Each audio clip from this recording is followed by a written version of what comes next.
Высоко оценили исторический парк «Россия. Моя история» иностранные студенты из Афганистана, Сомали, Конго, Франции и Казахстана, обучающиеся на подготовительных курсах Федерального Северо-Восточного государственного университета имени Максима Кировича Амосова. Это у нас иностранная группа.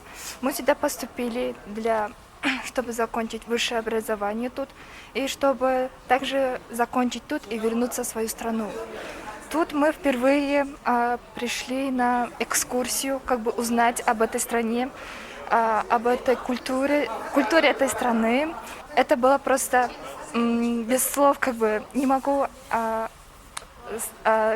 сказать о своих впечатлениях в простых словах, но это было правда прекрасно. Я рада, что мы пришли, что нас привезли сюда, что мы узнали об этом. Мы очень благодарны вам. Также впечатлений на самом деле очень много. Меня прям переполняет.